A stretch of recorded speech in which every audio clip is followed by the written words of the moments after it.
Bisa kita mulai?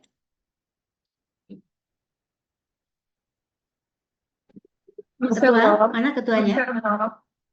Bisa kita mulai? Bisa, Bro. Baik, kita mulai ya. Tolong kita kasih tahu teman-temannya kita muncul ya. Oke, kita muncul. Udah kelihatan? Bisa kelihatan ininya? Bisa kelihatan apanya namanya? Ininya?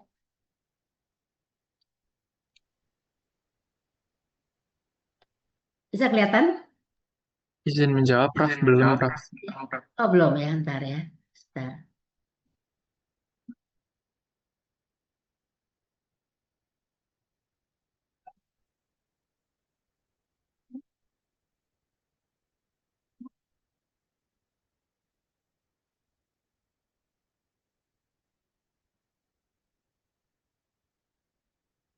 Udah kelihatan? Sudah kelihatan? Sudah, Prof. Oke, baik. Ya, nanti tolong ketuanya menjawab ya apa yang saya tanyakan ya. Eh, Kuliah kita hari ini itu adalah ada beberapa topik. Tolong perhatikan ya. Halo, tolong perhatikan. Ada beberapa topik yang akan dibicarakan, yaitu topiknya adalah em, konsep dasar imunologi yang pertama. Kemudian yang kedua nanti adalah eh, respon ini kekebalan pasif dan imunisasi. Ya, itu yang kedua. Ya, jadi 1-1 sama 1-3. Ya, kita mulai ya. Setuju ya? 1-1 dan 1-3. Besok baru 1-2 dan ini ya. Oke, kita mulai. Jadi kita mulai mengenai apa itu imunologi.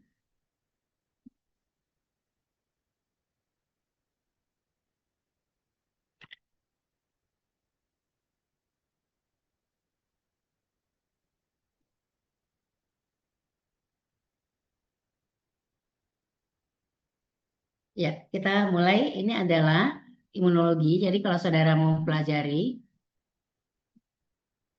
sebentar ya. Ada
kita bicarakan hari ini adalah mengenai pendahuluan dari imunologi, kemudian sistem imun lini 1, lini 2 ini adalah yang akan kita pelajari ya. Tapi tentu sampai di sini ya, imunitas aktif dan pasif ya, dasar penyimpangan. Kemudian ini adalah buku yang akan bisa dibaca. Jangan ngobrol ya. Ini Serina, tolong dengarkan kuliah saya ya. Jadi ini adalah buku yang bisa dilihat di ini Unan ya, bisa dilihat di Unan. Ini Nesrina ikut dengar kuliah atau enggak sih? Nesrina Kaisha dengan Mayuda dengar kuliah enggak sih? Ya, Prof. Ya dengar kuliah, kalau nggak bisa mendengar kuliah sih nggak usah kuliah, ya kan? Rafelia juga di Baik, jalan Prof. ya. Rafelia di jalan. Rafelia masih di mobil. Kalau kita nggak bisa kuliah, kita nggak usah kuliah. Dan nggak usah batalkan aja. Rafelia sama ini masih di mobil, mau dengar kuliah saya atau enggak? Izin, Prof. Ini Siapa masih itu? mendengar deh, Prof. Iya kan di mobil masih jalan-jalan. Kalau misalnya nggak bisa, saya akan kasih tahu ke KPS-nya, ke dekannya supaya kalau kuliah hanya ini main-main saja, nggak serius dengarnya. Karena sedangkan saya memberikan kuliah serius. Yang lain-lain hanya bergelut-gelut, jalan-jalan, gimana sih? Kita lanjutkan kuliah atau enggak? Ya, tolong serius ya. Kalau enggak, saya nggak akan mau. Karena untuk memberikan kuliah imunologi ini, otak saya harus jalan seperti itu ya. Oke, kita yang di mobil kalau nggak mau itu, nggak mau kuliah, sudah nggak usah kuliah ya. Oke, baik. Kita akan bicarakan mengenai ini ya, kuliah kita hari ini. Ya, nah, ini apa yang kita sebut dengan ini adalah definisi dari imunologi ya, yaitu ilmu yang pelajari bagaimana tubuh mempertahankan kekebalan ya. Ini adalah sistemnya, yaitu adalah dari jaringan, dari sel ya, sedangkan imunitas ini adalah bagaimana tubuh mengenal, yang dalam imunologi yang penting adalah mengetahui self, mengetahui diri sendiri, sel sendiri dan non self. Itu yang paling penting ya. Mengetahui jadi bahwa secara normal tubuh itu harus mengenal sel sendiri dan sel asing. Kalau mengenal sel sendiri tidak dikenal, itu namanya autoimun. Tetapi kalau mengenal sel asing itu adalah namanya untuk melawan infeksi yang kita sebut dengan imunitas ya.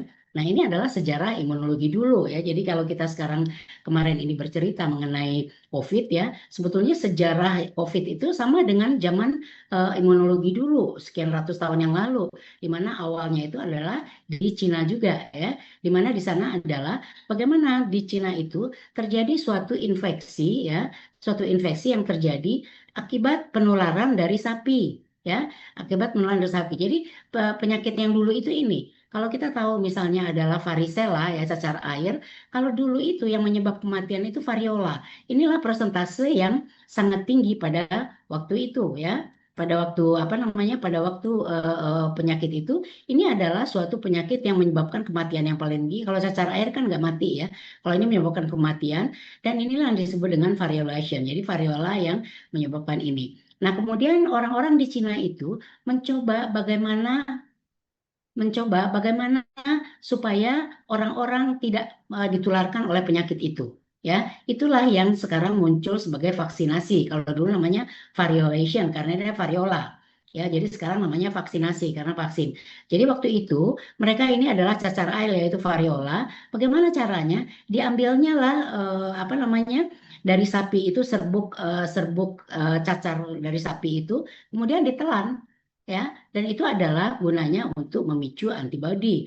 Nah, tetapi kemudian makin maju dia, ini kemudian dibentuk sebagai serbuk yang dicairkan, kemudian di sapi itu kemudian dicairkan dan kemudian disterilkan, barulah disebut sebagai vaccination. Kalau dulu variolation namanya, itulah asal dari munculnya vaksinasi. Jadi inilah sejarah ya, bagaimana munculnya imunologi, bagaimana munculnya vaksinasi ya. Nah, kalau kita lihat secara definisi, imunologi itu secara klasik, kita lihat mekanismenya itu fungsinya adalah defense mekanisme pertahanan. Bagaimana tubuh itu tahan terhadap masuknya asing, ya, dalam masuknya mikroorganisme. Tapi makin maju imunologi itu makin ada ternyata homeostasis. Bagaimana kita melawan sel sendiri atau sel asing. Nah, itu ilmu. Kemudian ada lagi pengawasan yang disebut surveillance. Kenapa kita punya sel yang kita sebut dengan nature killer yang akan melawan apa sel-sel yang terjadi perubahan yang akan dieliminasi sehingga kita ini tetap sehat, tetap tidak sakit ya. Ini adalah yang kita sebut dengan fungsi pertahanan. Fungsi pertahanan ini adalah harusnya sedang-sedang saja, tidak boleh berlebihan respon imun tubuh. Kalau responnya berlebihan, itu adalah hipersensitif namanya, misalnya alergi, ya, itu adalah respon yang berlebihan. Atau kita juga tidak boleh imunitas kita turun. Kalau imunitas kita turun, namanya defisiensi imun, itu mudah kita sakit, ya. Jadi misalnya orang yang sudah tua, ya, sudah lansia kayak saya, itu pasti defisiensi imun karena timusnya sudah mengecil, ya, sel T-nya sudah berkurang sehingga imunitas berkurang sehingga mudah sakit, ya.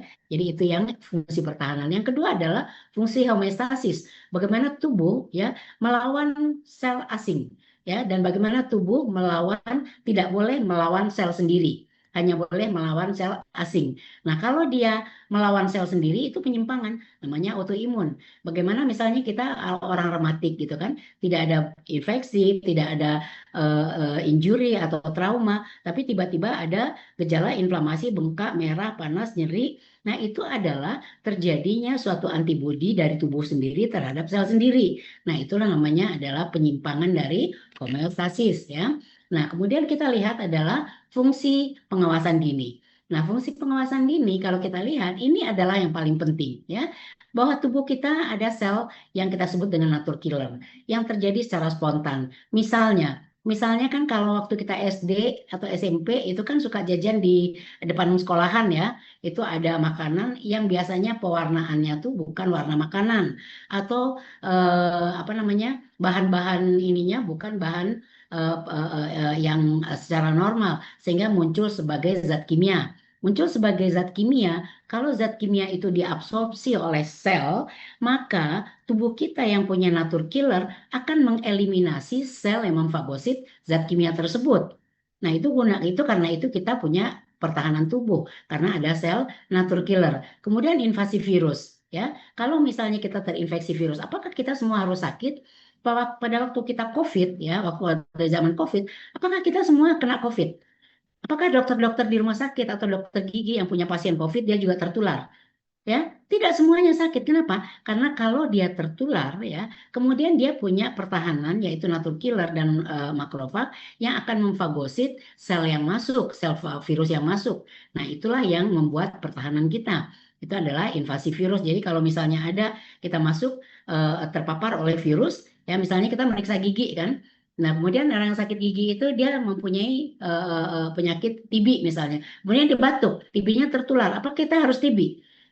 Ya, belum tentu karena banyak faktor yang mempengaruhi bahwa baru kita sakit. Jadi kita punya imunitas seperti itu. Kemudian sel abnormal, ya, itu harus dieliminasi. Jadi sel-sel yang abnormal itu biasanya dieliminasi oleh yang kita sebut dengan natur killer tadi. Jadi ada sel yang secara natural membunuh sel-sel yang masuk yang tidak bermanfaat, ya. Nah, kalau gagal sel natur killer ini, itulah yang menjadi keganasan atau kanker. Karena apa? Sel yang tadi dengan virus itu bertumbuh menjadi kanker, sel-sel yang itu menjadi abnormal itu berkembang menjadi keganasan karena sel-sel natur killer itu tidak mengeliminasinya. Atau misalnya orang tua saya kanker dua-duanya, saya mendapatkan sel yang bermutasi juga. Nah, itu kalau misalnya dieliminasi oleh sel natur killer, berarti saya tidak kanker. Tapi kalau tidak dieliminasi, berarti saya juga akan kanker seperti itu. Nah, itu adalah contoh seperti itu, ya. Nah, kemudian ini adalah faktor-faktor, ya. Bagaimana orang itu bisa terinfeksi imun atau tidak, ya. Jadi kita lihat pengaruhnya adalah ada 7, ya. Ada 7 faktor yang menyebabkan imunitas kita itu bertahan atau tidak. Pertama adalah genetik, ya. Jadi genetik itu kita dari orang tua itu bukan kekebalan tapi kerentanan. Jadi kita mudah menderita penyakit itu adalah yang ditularkan oleh orang tua. Jadi kerentanan yang diturunkan oleh orang tua yaitu MHC. Mana umur, ya. Misalnya anak kecil dan orang tua itu imunitasnya lebih rendah daripada orang-orang usia yang menengah. Misalnya usia dari 11 sampai usia ke 30 itu imunitasnya bagus. Karena apa? Karena timusnya berkembang dengan baik, ya. Kemudian metabolik. Orang yang sakit diabetes, orang yang sakit hipertensi berarti dia gampang sekali tertular oleh penyakit karena apa? Imunitasnya menurun. Kemudian gizi. ya. Kemudian lingkungan, kalau bakteri yang kemudian autonomis, kita punya diciptakan oleh Allah, kita punya kulit yang baik, kita punya mukosa yang melindungi mukosa mulut untuk melindungi tubuh dari masuknya asing. Kemudian kita punya cairan lambung, punya silia, bulu-bulu ya di hidung, di paru-paru, kemudian ada aliran urin, ada enzim dan ada antibodi dan ada antimikrobial seperti itu ya. Nah, itu adalah 6 proses dan yang terakhir adalah mikrobial. Jadi walaupun kita mempunyai pertahanan semua, kalau kita terpapar oleh mikroba yang bersifat ganas, itu pasti kita juga akan terpapar oleh penyakit ya. Nah, kalau kita klasifikasi sistem imun itu ada dua. Ya, imunitas adalah imunitas spesifik dan non spesifik. Imunitas non spesifik adalah kita sebut dengan innate immunity dan imunitas spesifik kita sebut dengan adaptive immunity. Nah, ini terdiri dari 3 lini. Lini 1, lini 2, dan lini 3. Di mana lini 1 dan lini 2 itu adalah dimiliki oleh imunitas non spesifik. Sedangkan terdengar lini 2, lini 3 adalah imunitas yang spesifik ya. Kita lihat lini 1. Lini 1 itu apa? Lini 1 itu adalah yang pertahanan yang non spesifik, yaitu kita punya barrier fisik, kita punya kulit, kita punya mukosa, kita punya gingiva ya. Gingiva itu imunitas. Kemudian kita punya silia, bulu-bulu di saluran pernapasan, saluran cerna. Kemudian ada barrier kimia. Air ludah kita itu ya, itu mengandung antibakteri ya. Kemudian keringat, sebum, air mata, lisozim, semua cairan-cairan tubuh itu adalah memiliki suatu faktor yang terhadap pertahanan terhadap bakteri. Kemudian bioflora, bahwa usus kita itu punya bakteri yang positif untuk melawan bakteri negatif ya. Nah, ini adalah contoh di mana laki-laki dan perempuan itu punya saluran tubuh, di mana saluran itu punya mukosa dan saluran ini punya silia, itu gunanya adalah untuk perlindungan. Ya, karena enzim itu punya lisozim yang bersifat untuk menahan terhadap masuknya bakteri asing ya. Nah, ini barrier fisik yang kita sebutkan, bahwa kulit kita ini kan berbulu ya. Kulit kita ini berbulu. Coba pernah nggak punya mencabut bulu ketek? Ya, kalau ini kan ini aman-aman saja ya.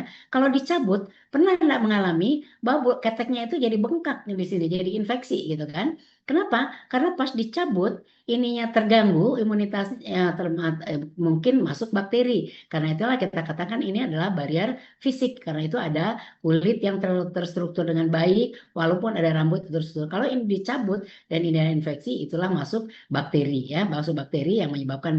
Contohnya paling gampang itu adalah cabut bulu ketek, cek gitu kan. Kadang-kadang jadi bengkak kan, sakit. Nah, itu artinya bahwa ini tercabut, terjadilah inflamasi, bengkak merah panas, masuk bakteri, terjadi infeksi. Kemudian saluran pencernaan, saluran pernafasan itu punya silia. Gunanya adalah untuk mendorong. Ya, untuk mendorong kalau bakteri masuk itu adalah kita terbatuk atau terbersin, artinya bakteri itu keluar. Itu mekanisme pertahanan. Kemudian saluran-saluran cerna, saluran itu adalah epitel yang kita sebut dengan sel goblet. Sel goblet ini memproduksi mukosa. Mukosa ini mengandung lisozim. Gunanya apa? Untuk membunuh bakteri. Jadi kalau kita punya tai hidung, itu artinya mukosa yang mengering. Itu gunanya adalah positif. Gunanya adalah untuk membunuh bakteri. Ya, itu hanya karena mengering saja. Coba kuping. Kuping juga ada tai kuping kan? Itu semua cairan. Cairan di sini, cairan kemudian di vagina, di saluran cerna, saluran pernapas, semuanya itu saluran itu ada cairan di permukaan epitel ini, gunanya adalah untuk melindungi daripada bakteri ya. Nah, itu adalah yang kita sebut dengan barrier fisik, kimia, dan bioflora. Kemudian pertahanan lini 2. Pertahanan lini 2 ini baru kita sebut dengan proses mekanisme imunologi yang non spesifik, yaitu fagositosis, menelan. Kemudian inflamasi atau meradang, kemudian demam, ya. Itu adalah ini contohnya. Sedangkan lini 3 itu adalah imunitas yang spesifik, yang selnya berbeda, yaitu sel T dan sel B, ya. Imunitas humoral dan imunitas seluler yang akan kita bicarakan nanti, ya. Nah, kalau kita bicara imunitas non spesifik, yaitu fagosit, menelan, demam dan inflamasi, ini akan berjalan secara normal untuk semua orang, ya. Kenapa yang terjadi? Begini, ya. Nah, ini adalah pertahanan lini 2, ya. Jadi di mana kalau misalnya kita luka, ya, masuk bakteri. Bakteri itu akan difagosit oleh makrofag karena kita tahu di seluruh tubuh itu ada sel makrofag. ya, yang namanya tergantung kepada tempatnya di mana, ya, misalnya di paru-paru, namanya pleural, di hati, di otak, kita semua punya sel. Gunanya adalah untuk melindungi tubuh terhadap masuknya asing, ya.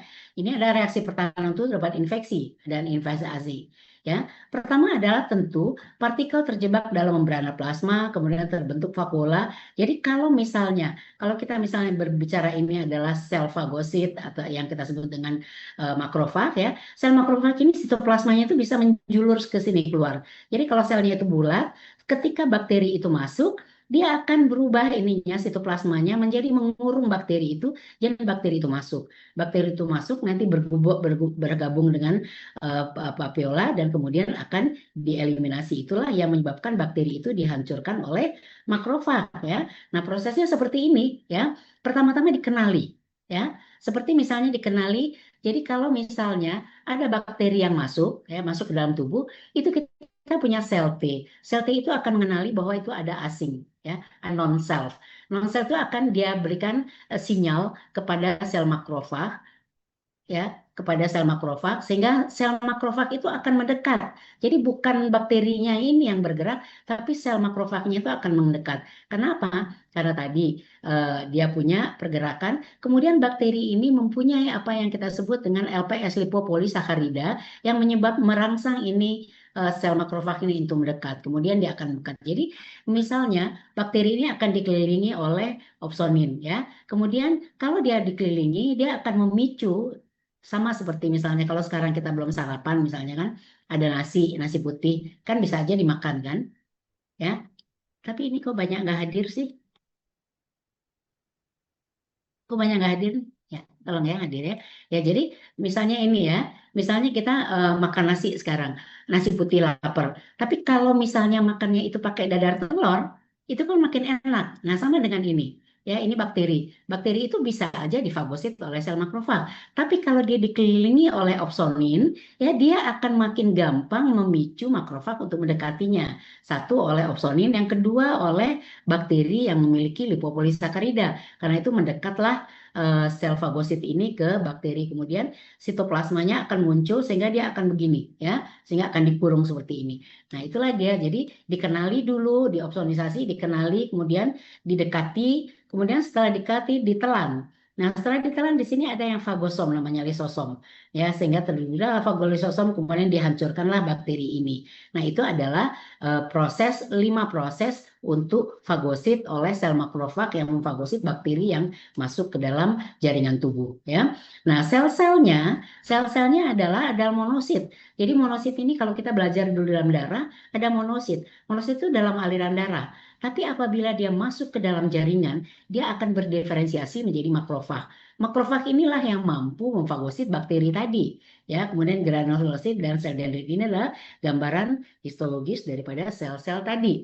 Kemudian sel yang lain adalah sel eosinofil yang juga bisa memfagosit karena dia juga punya granul dan sel basofil. Tapi karena persentasenya di dalam darah ini adalah 1%, ini adalah 3%, sehingga fagositosisnya tidak seperti aktivasi dari sel makrofag tadi, ya. Kemudian ada neutrofil, ya. Neutrofil ini adalah suatu sel yang non spesifik tadi. Ya, jadi kalau misalnya kita infeksi, ya, kemudian itu kan tadi bakteri masuk. Bakteri masuk itu dia akan mengeluarkan ini. Dan kalau dia terpicu di fagosit, itu dia akan memicu sel neutrofil untuk keluar dari pembuluh darah. Nah, kalau keluar dari pembuluh darah, dia akan menyerang semua bakteri itu sehingga bakteri itu habis. Nah, kalau bakteri itu adalah piogen, kita akan pernah enggak luka kemudian bernanah seperti ini? Ya, itu artinya yang memicu itu adalah neutrofil. Ya, neutrofil memfagosit semua bakteri. Kemudian kalau bakterinya adalah piogen, dia akan menyebabkan nanah seperti itu. Karena itu kalau luka bernanah itu adalah berarti imunitas kita, sel neutrofil ini adalah sudah beraktivasi untuk mengeliminasi semua bakteri yang masuk ke dalam jaringan, ya. Nah, kemudian kita bicara monosit yang akhirnya menjadi makrofag. Monosit ini kan dia di dalam darah, ya, 1-3%. Tapi kalau dia berdiferensiasi, ini dia monosit secara histologis, ya, ini adalah gambarannya. Tapi kalau dia kemudian berdiferensiasi, bermigrasi ke jaringan, dia akan berubah menjadi sel fagosit yang gunanya adalah untuk memakan fagositosis ya. Kemudian dia juga akan menyajikan kepada antigen asing. Ini adalah model daripada sel fagosit tadi. Jadi semua tubuh kita itu punya sel fagosit. Jadi kita diciptakan Allah punya pertahanan. Salah satunya adalah tadi lini 1, kemudian lini 2. Jadi tubuh kita itu di mana-mana itu ada makrofag. Misalnya di otak. Di otak adalah sel mikroglia, di kulit ada sel dendrit, ada sel Langerhans, di bawahnya ada makrofag, di hati ada sel Kupffer, di paru ada alveoli. Jadi kalau misalnya kita bernafas kemudian terserap TB ya, belum tentu kita sakit TB. Karena apa? Kita punya imunitas sel makrofag yang ada di dalam saluran paru ya, yang akan menyebabkan bakteri yang masuk itu akan difagosit, sehingga tidak semua kita dokter atau dokter gigi yang terpapar oleh bakteri pasiennya itu sakit. Coba lihat, apakah semua dokter gigi itu tertular oleh penyakit? Tidak. Walaupun yang kita periksa itu adalah pasien yang mulutnya A gitu kan. Kan bisa aja dia menularkan, tapi tidak nyamuk sakit kan. Selain pakai makrofag, selain dari pakai apa namanya masker, tapi kadang-kadang tangan kita segala macam itu kan bisa terpapar tubuh kita.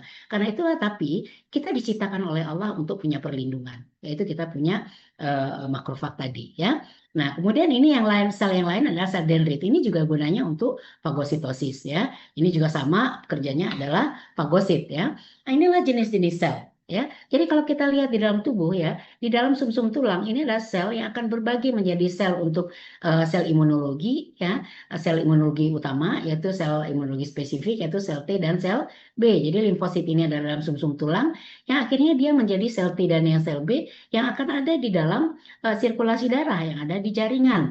Nah, kemudian ada sel-sel ini yang pernah kita pelajari dan ini akan beralih kepada sel-sel yang ini adalah yang berada di jaringan.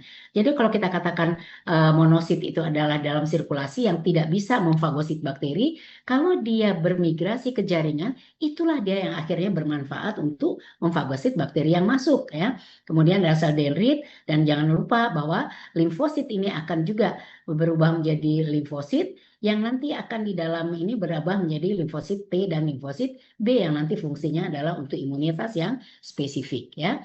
Nah, ini adalah proses fagositik tadi ya. Jadi kita lihat tadi. Tadi kita lihat hanya fagosit saja. Jadi ini adalah sel makrofag, ini adalah bakteri kemudian masuk, kemudian dia akan bergabung dengan lisosom ya, menjadi fagolisosom, kemudian dihancurin semua. Hancurin. Dan jangan lupa bakteri itu mengandung suatu partikel-partikel yang bersifat antigenik dan non antigenik. Ini imunologi ya. Jadi antigenik yang antigenik stay di dalam. Yang non antigenik keluar, keluar. Yang antigenik ini ya, jadi di dalam ini ada di dalam sel ini ada yang kita sebut dengan MHC, MHC kelas 2. Dan MHC inilah nanti yang akan berikatan dengan partikel antigenik dari bakteri tadi. Itulah yang nanti yang muncul ke permukaan. Ini adalah MHC, ini adalah partikel antigen dari bakteri, menjadikan sel ini sesudah sesudah memfagosit ya, sudah memfagosit, dia teraktivasi, keluar sisa-sisanya yang antigeniknya berikatan dengan MHC. MHC inilah yang muncul ke permukaan sel yang menjadikan sel ini namanya adalah antigen presenting cell atau APC. Itu berubah berdiferensiasi namanya. Jadi dari makrofag atau sel dendrit tadi, setelah dia memfagosit, kemudian sel fagositik tadi, sel antigenik tadi keluar, muncul ke permukaan bersama dengan MHC kelas 2, menjadilah dia antigen presenting cell yang nanti akan memicu imunitas humoral dan seluler. Ini masih imunitas yang non spesifik. Jadi ini nanti akan mengawali imunitas karena ini masih di perifer. Masih di perifer di mana terdapat di hati atau di otak di mana tempat belum masuk ke dalam limfonodus ya. Nah, inilah dia sel yang tadi yang kita sebutkan tadi ya. Jadi kalau kita lihat ini bakteri ya, bakteri atau virus yang ditandain dengan adanya antigen. Jadi bakteri atau virus itu banyak-banyak partikel yang bersifat antigenik dan non antigenik. Jadi kalau dia difagosit, coba lihat gambarannya ya. Kalau difagosit, kita lihat di sini bahwa yang bersifat antigenik itu tinggal di dalam. Ya, yang tidak antigenik keluar. Yang bersifat antigenik ini berikatan dengan MHC yang ada di dalam sel ini. MHC. Nah, kemudian muncul ke permukaan di mana MHC ini di permukaannya ada partikel antigenik ini yang menjadikan dia antigen presenting cell. Untuk apa antigen presenting cell ini? Ya, inilah untuk mengawali imunitas spesifik. Jadi dia masih imunitas non spesifik, tapi apabila dia kemudian masuk ke dalam limfonodus, dia akan memunculkan partikel antigen ini kepada sel T di dalam limfonodus. Inilah yang memulai imunitas spesifik, di mana dia akan memunculkan sel T, akan mengeluarkan interleukin 4, sel T ini menjadi T helper. Ya, lalu kita akan tahu. Jadi sel T yang virgin ya akan dipicu oleh antigen presenting cell ini melalui partikel MHC dengan ininya tadi dengan antigen tadi menyebabkan sel MHC ini, sel T ini menjadi T yang spesifik untuk melawan nanti antigen yang memicu dia. Inilah nanti yang akan memulai imunitas spesifik di dalam limfonodus ya. Nah, kemudian itu yang pertama. Ini yang kedua adalah demam. Yang ketiga adalah demam. Demam itu kita lihat ya bahwa di perifer, di otak, di hati, di jantung atau di kulit itu sel makrofag tadi adalah memfagosit bakteri. Nah, tadi kita katakan kalau dia sudah memfagosit bakteri, dia akan memproduksi interleukin 4 dan interleukin 1. Tadi kita tahu interleukin 4 untuk memicu sel T ya. Interleukin 1 ini ya akan masuk ke dalam aliran darah. Dari aliran darah dia akan masuk ke hipotalamus. Itulah nanti yang akan menyebabkan demam. Karena dia akan memicu hipotalamus. Itulah kenapa orang yang infeksi ya itu bisa demam. Apakah semua orang infeksi demam? Tidak, karena tergantung kepada respon hipotalamusnya, tergantung kepada interleukin 1 terbentuknya. Contohnya misalnya anak-anak yang contohnya misalnya anak-anak yang divaksin. Ya, ingat ya, anak-anak waktu kita divaksin COVID. Ada yang demam, ada yang tidak demam. Tahu ya? Ada anak-anak yang demam, ada yang tidak demam. Kenapa dia demam? Karena apa? Waktu divaksin itu adalah partikel bakteri atau partikel virus yang difagosit oleh sel makrofag. Jelas sel makrofag ini akan memicu interleukin 1. Interleukin 1-nya masuk ke hipotalamus, makanya menimbulkan demam. Karena itu ada ya setelah vaksinasi selalu di anak-anak yang umur 1 sampai 3 bulan itu diberikan obat demam. Tapi tidak semuanya demam. Kenapa tidak semuanya demam? Karena ada hipotalamus yang memicu demam atau tidak demam. Jadi kalau misalnya ini ada luka atau injeksi atau apapun yang memasukkan ini adalah injury ya karena luka, karena injeksi oleh vaksin, masuk bakteri atau partikel dari virus, itu dia akan menyebabkan makrofag tadi memfagosit. Kalau makrofag tadi memfagosit, dia akan memproduksi interleukin 1. Interleukin 1 akan masuk ke dalam hipotalamus inilah yang akan menyebabkan prostaglandin dan memicu demam. Ya, itulah menyebabkan kenapa kalau kita terinfeksi bakteri itu menjadi demam. Jadi demamnya bukan karena bakterinya, tapi karena interleukin 1. Ya, jadi kita akan tahu kenapa demam. Ya, kemudian yang kedua dari imunitas non spesifik adalah inflamasi atau peradangan. Misalnya kita begini, ini adalah yang ini saja. Ini adalah yang kalau kita luka ya. Misalnya pernah nggak kejeduk? Kejeduk itu apa sih bahasanya? Terbentur. Bahasa Indonesia terbentur. Pernah nggak jidat kita terbentur? Ya, bengkak, merah, panas, nyeri. Itu inflamasi. Ya, coba terbentur. Bengkak, merah, panas, nyeri. Itu adalah inflamasi. Tapi apakah kita demam? Apakah demam? Enggak. Karena apa? Karena terbentur itu tidak ada injury, tidak ada luka seperti ini, jadi tidak ada bakteri yang masuk, sehingga tidak ada interleukin 1. Sehingga walaupun dia bengkak, merah, panas, nyeri, inflamasi, dia tidak menimbulkan demam. Tetapi kalau luka walaupun sedikit, tapi bakterinya masuk, bisa jadi demam. Ya, apa namanya injeksi aja, vaksinasi aja hanya injeksi sedikit aja bisa demam. Ya, apalagi luka besar. Tetapi beda dengan kalau inflamasinya karena tidak ada luka. Jadi inflamasinya adalah peradang terjadi ketika jaringan terganggu, ada injury seperti ini. Ceklek gitu kan. Nah, kemudian kita pernah luka ya. Pernah luka bengkak, merah, panas, nyeri, selesai, sembuh sendiri, ya. Tapi bisa menyebabkan sakitnya lama dan bisa bernanah seperti yang gambaran tadi. Kenapa? Kalau bakteri yang masuk. Itu makanya kalau orang luka itu misalnya cabut gigi. Cabut gigi. Ada luka nggak sih? Ada. Dikasih apa? Dikasih obatan untuk ini, kasih kumur-kumur. Ya. Dan dipersiapkan juga antibiotika takutnya bakteri karena kita makan macam-macam ya. Tetapi jelas kalau di gingiva itu di mukosa ini kita luka karena cabut gigi akan terjadi bengkak merah panas nyeri. Setiap cabut gigi kan sakit kan? Kenapa? Karena luka, bengkak merah panas dan nyeri. Apakah masuk bakteri atau tidak? Belum tentu. Kalau masuk bakteri, nah tetap namanya sampel. Jadi kita lihat jadi bahwa ini adalah terjadi bengkak merah panas dan nyeri dan bisa sembuh sendiri kalau kita sembuhan. Tetapi inilah yang terjadi. Kenapa bengkak merah panas dan nyeri pada inflamasi? Ya, kita lihat di sini prosesnya. Kita lihat di sini ya.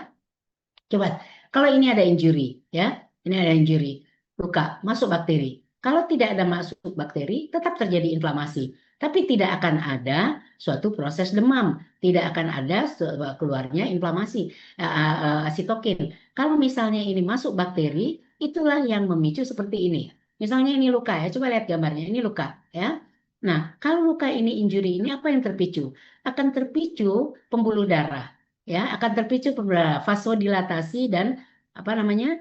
Vasodilatasi sama permeabilitas kapiler ya. Dua. Coba ingat, permeabilitas kapiler dan vasodilatasi. Kalau permeabilitas kapiler, ini endotel ini, coba lihat gambarnya, lihat perhatikan ya. Endotel ini yang mulanya rapat akan menjarang. Ya, rapat itu adalah karena pengaruh dari sel emas tadi. Jadi kalau ini kita kena injury, sel emas terpicu akan mengeluarkan histamin. Perhatikan ya, akan mengeluarkan histamin. Histamin ini akan menyebabkan pembuluh darah, vasodilatasi atau permeabilitas meningkat. Nah, inilah yang terjadi. Kenapa merah? Karena vasodilatasi, pembuluh darah melebar. Ya, itulah makanya kalau kita ini merah dia, pembuluh darah melebar jadi merah. Kemudian yang kedua, permeabilitas kapiler meningkat. Permeabilitas itu asal jadi darah. Itulah yang menyebabkan cairan dari dalam darah itu keluar.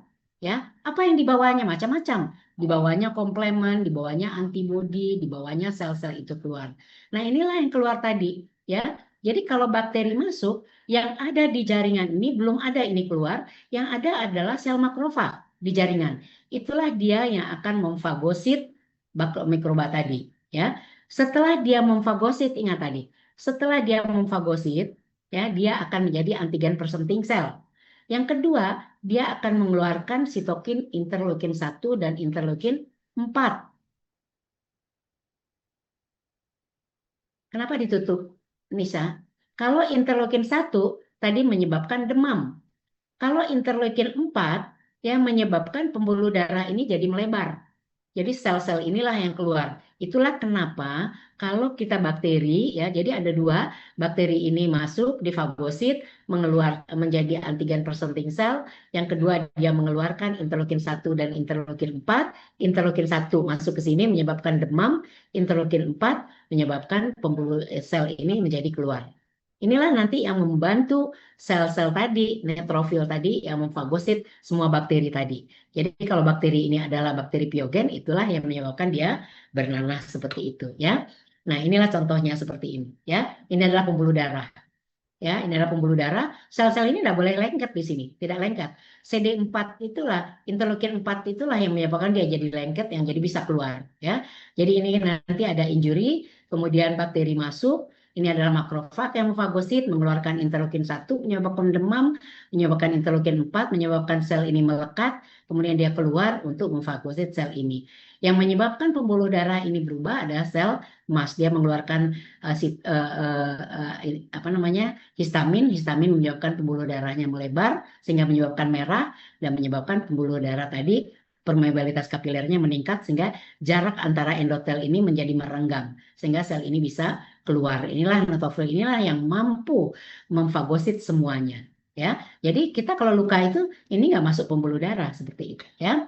Nah, ini adalah contohnya inflamasi ya. Inflamasi dia masuk ya.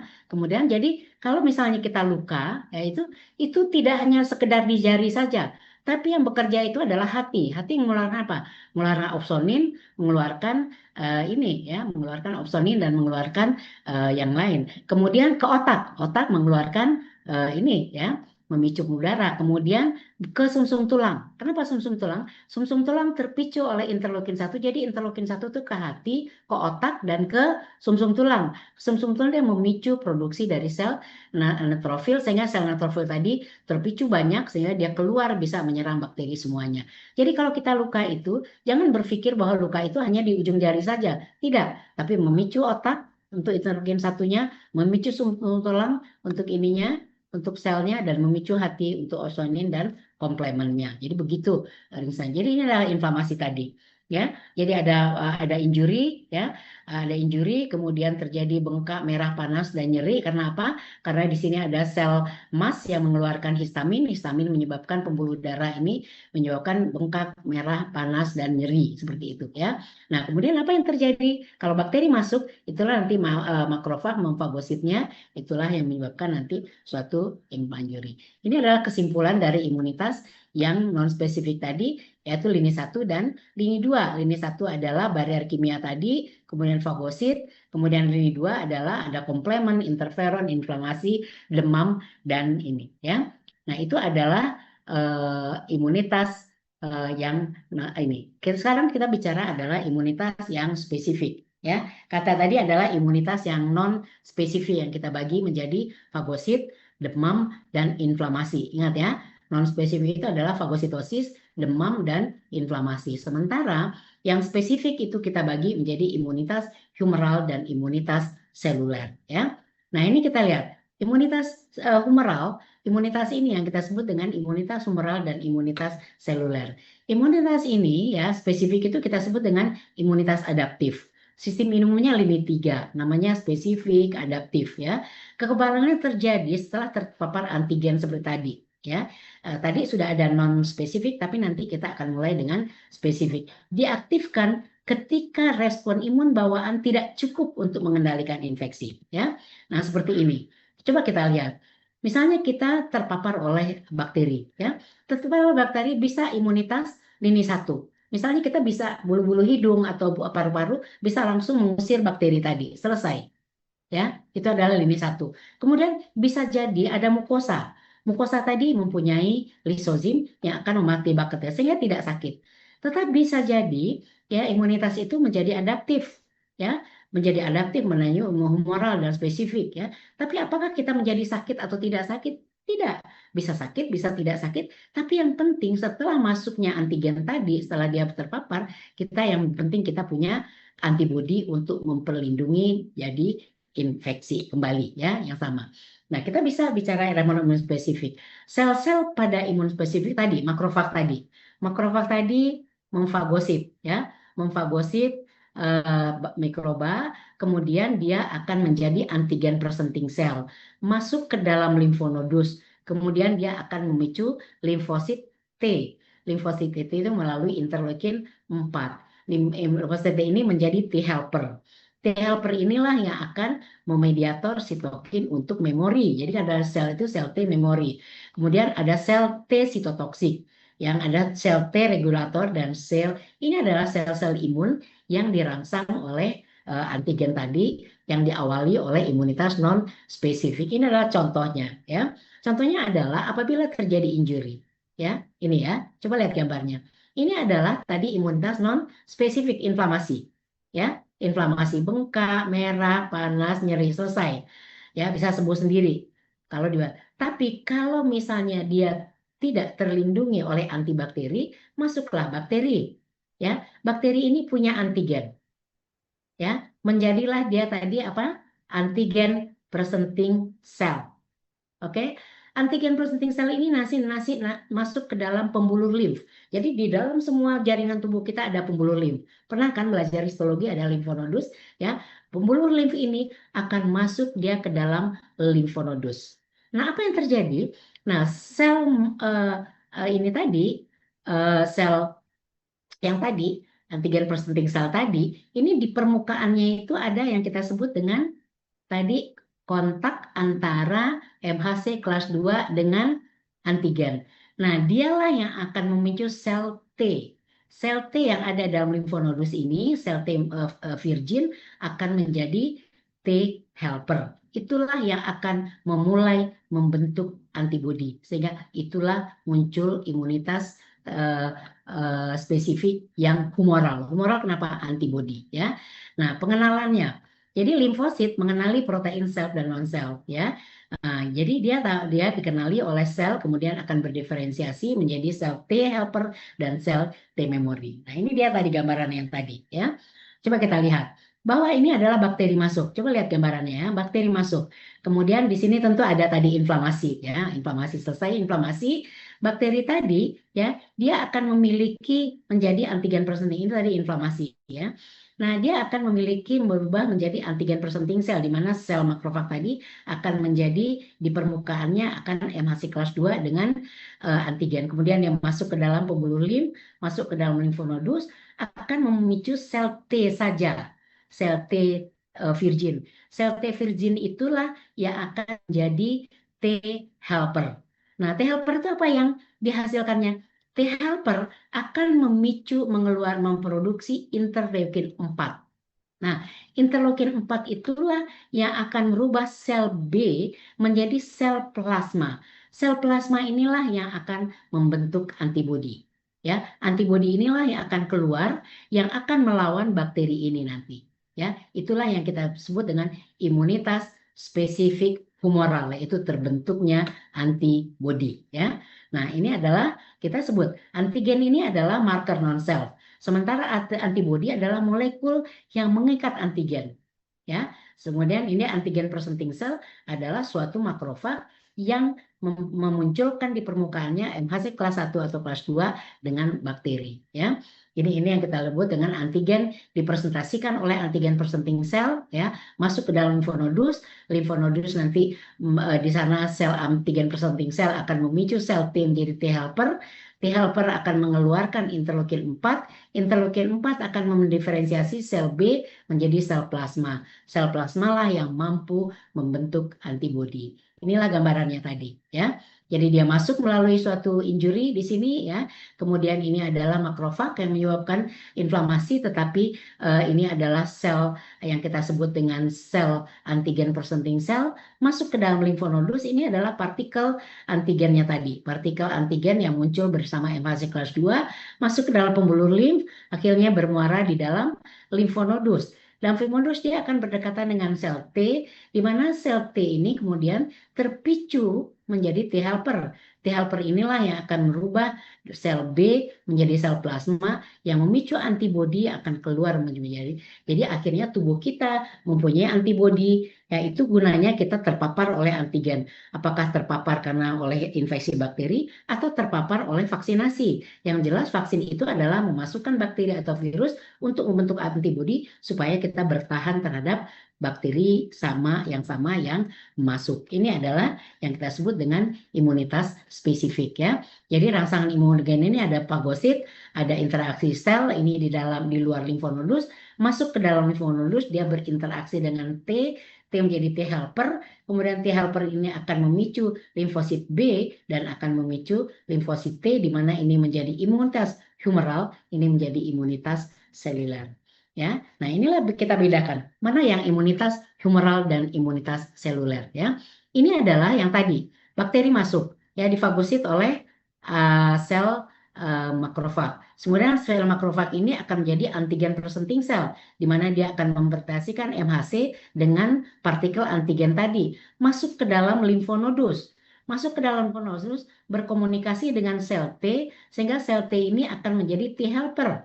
T helper ini akan mengeluarkan dua macam sitokin. Satu adalah sitokin interleukin 4 yang akan memicu sel B menjadi sel plasma. Sel plasma ini nanti akan memunculkan antibodi. Antibodi ini akan keluar dari tubuh yang nanti akan mengenali bakteri yang masuk yang memproduksi dia tadi. Itulah tadi yang akan menyebabkan ini nanti akan difagosit oleh sel makrofag.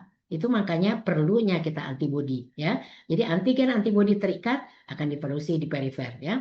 Tapi kalau misalnya yang masuk itu adalah virus, ya, dia kemudian tidak habis oleh bakteri ini. Dia akan menuju ke sel target, misalnya virus hepatitis. Ya, setelah dia dieliminasi oleh bakteri, tapi ada beberapa virus yang tidak tereliminasi, dia akan masuk ke target. Sel target itu adalah sel hepar misalnya. Sel hepar. Apakah antibodi ini bisa menyerang sel hepar? Tidak bisa. Itulah manfaatnya dari T sitotoksik tadi. T sitotoksik inilah yang akan menghancurkan sel yang dimana ada bakteri di dalamnya. Nah, inilah yang kita sebut dengan imunitas seluler. Jadi kalau dia tidak bisa dibunuh karena antibodi, dia akan masuk ke dalam sel target, itulah yang akan dieliminasi oleh T sitotoksik. Kalau ini T helper mengeluarkan interleukin 4, antibodi diikat. Kalau ini adalah tidak bisa dieliminasi oleh antibodi, yang masuk ke dalam sel, antibodi tidak mampu mengeliminasinya, makanya akan dihancurkan oleh T sitotoksik sehingga dihancur. Itu adalah imunitas seluler. Ini adalah beda imunitas humoral dan imunitas seluler. Ini adalah imun non spesifik ya, epitel masuk, difagosit, selesai, ada natural killer. Tapi kalau dia tidak habis di sini, dia masuk ke dalam limfonodus.